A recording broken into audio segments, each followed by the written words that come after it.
Bonjour et j'espère que vous allez très bien. Alors, dans cette vidéo, nous allons faire un matériau plastique. C'est pas vraiment si compliqué. C'est juste jouer un peu avec les shaders matériaux, en fait, les shaders pour arriver à en avoir. Donc, pour cela, je vais créer un nouveau projet.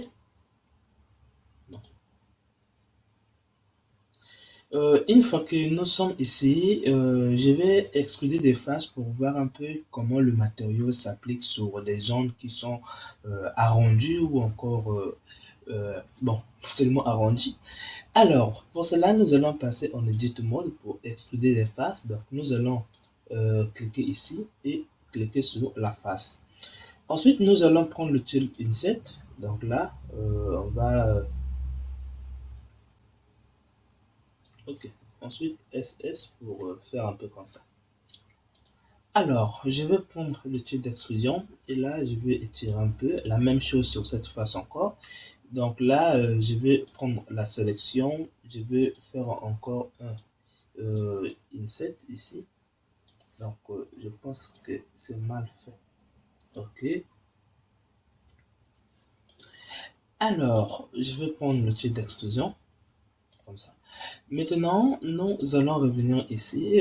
Comme d'habitude, lorsque vous faites des matériaux, il faut toujours arrondir les bordures de vos objets, sinon vous n'allez pas avoir l'impression de savoir la différence et cette face et cette façon. En fait, la zone qui relie entre cette face et cette face, si vous n'arrondissez pas, vous n'allez pas avoir l'impression de le voir.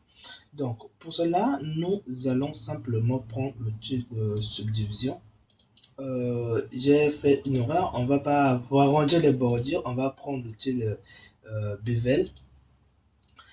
Donc là, je vais ajouter plus de subdivision et je sais pas si je peux diminuer comme ça, un peu comme ça. Donc je vois à un niveau de 8, on constate plus rien. Alors, pour cela, nous allons venir dans les shaders. Alors, une fois que nous sommes ici, rien de plus difficile. Moi, particulièrement, je travaille pas avec le principal BSD. Je l'utilise le plus souvent quand j'utilise les textures PBR, mais quand je crée mes propres matériaux, j'utilise pas ça. Donc, pour cela, je vais simplement le supprimer. La première des choses, on aura besoin de voir la couleur de notre objet. Donc, pour cela, vous allez venir prendre le nœud qu'on appelle diffuse ici. Donc, on va mettre ça ici. Une fois qu'on a mis, nous allons prendre une couleur. Donc, peut-être on aura plusieurs shaders qui vont partager la même couleur. Donc, inutile d'aller paramétrer séparément. Donc, pour cela, on va mettre la couleur ici et on va choisir une couleur, je sais pas, comme ça. Bon, un peu comme ça. Donc là, on constate qu'on voit la couleur. S'il y a de l'ombre, vous allez aussi voir d'ombre. Alors, maintenant, une fois qu'on a fait, vous allez ajouter maintenant des réflexions. Donc, pour cela, vous allez l'additionner. Ça c'est que la couleur et les réflexions, ça s'additionne toujours. Donc ça s'additionne toujours. Donc, j'espère que vous allez aussi, vous avez retenu. Alors, pour cela, nous allons prendre le shader de réflexion et nous allons mettre ici. Donc, on va attendre. OK. Donc là, on a des réflexions, on a des reflets qui se trouvent ici. Donc, pour cela, ce que nous allons faire ici, c'est de mettre d'abord la couleur des reflets, que ça soit un peu de la même couleur. Vous pouvez mettre aussi la couleur de votre objet. Donc là, on a des reflets, on voit très bien. Je ne vais pas jouer avec la raffinesse pour flouter un peu. Donc moi, je vais m'arrêter là. Ensuite, ce que vous allez faire, c'est d'ajouter un nœud qui va donner un peu un matériau qui est mou, pas trop dur. Donc quand je dis mou, ça veut dire que ce n'est pas vraiment résistant. Donc, pour cela, vous allez prendre un shader qu'on appelle Subsurface ici. Donc, vous allez le prendre.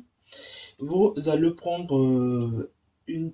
en fait, vous allez prendre le nœud qu'on appelle Mix Shader. Donc, quand j'additionne les shaders, c'est pour garder les informations de lumière. Mais sur les deux, j'ai pas besoin. Sur lui là, on n'a pas besoin d'informations de lumière. C'est le matériau que ça va nous fournir. Donc, je vais mettre ici.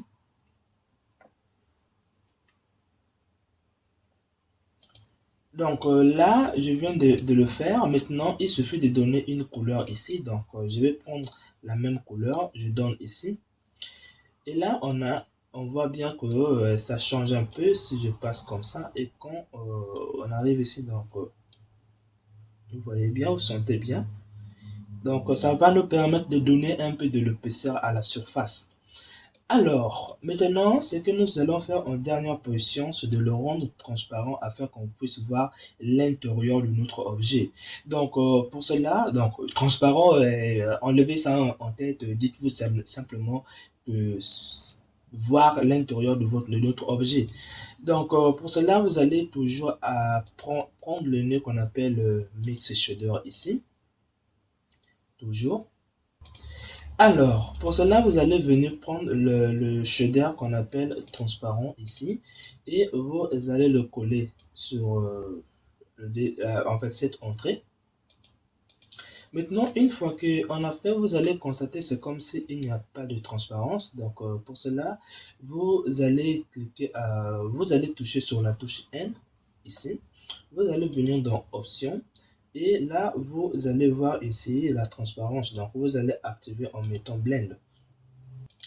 Alors, une fois que vous avez mis Blend, vous constatez bien que vous commencez à voir l'intérieur de votre objet.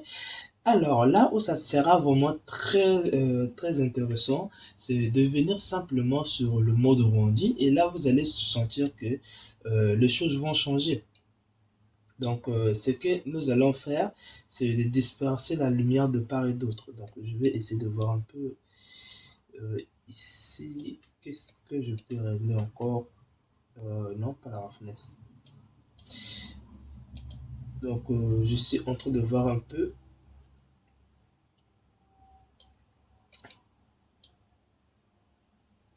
Alors, ce qu'il nous reste à faire, c'est maintenant de créer la dispersion de la lumière. Donc là, si vous restez comme ça, vous n'allez rien constater.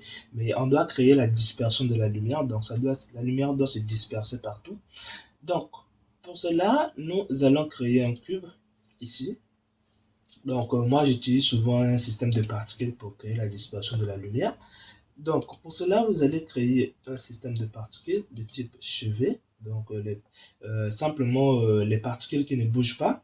Et là, vous allez mettre 20 ici. Donc, n'allez pas trop loin. Ensuite, vous allez venir dans Viewport Display. On va simplement cacher notre cube. Donc, vous cochez Show ici. La même chose que vous allez faire sur Rendu, vous allez décocher aussi. Donc, ensuite, vous allez venir ici, vous dites qu'on veut remplacer des lignes par les chevets, donc on prend ici objet, et là on indique l'objet, donc pour nous ça sera la lumière, et là, si vous constatez bien, votre matériau de placé commence à avoir un peu de l'épaisseur sur les bordures. Alors, pour cela, on va augmenter un peu le rayon, comme ça. Et ce que nous allons faire ici, c'est de diminuer un peu l'intensité de la lumière ici. Donc là, vous commencez et là, vous sentez bien qu'il y a bien la différence sur des bordures par rapport à ce qu'on était en train de voir avant. Donc là, vous sentez bien que l'épaisseur commence à apparaître. Alors, on va diminuer un peu, les bordures ici. Donc, comme ça, je pense que ça va.